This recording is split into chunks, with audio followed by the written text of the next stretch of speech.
So let us begin by placing the heart in the anatomical position.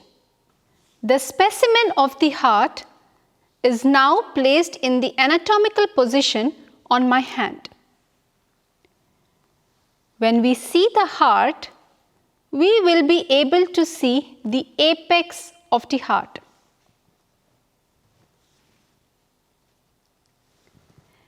The apex of the heart is present towards the left hand side and it goes into the fifth left intercostal space in the mid-clavicular line.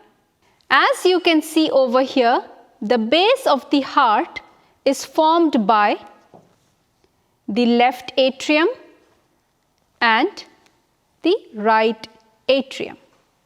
So the two atrial chambers, they form the base of the heart. Please remember, the base of the heart is also called as the posterior surface of the heart.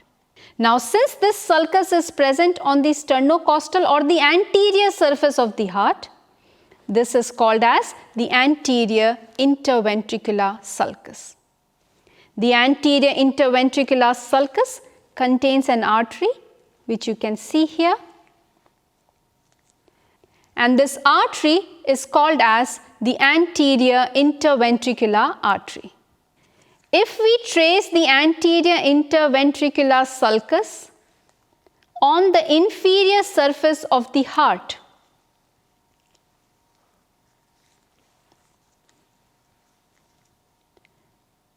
we will be able to see a similar sulcus over here. This sulcus separates the two ventricles here and it is called as the posterior interventricular sulcus. The posterior interventricular sulcus contains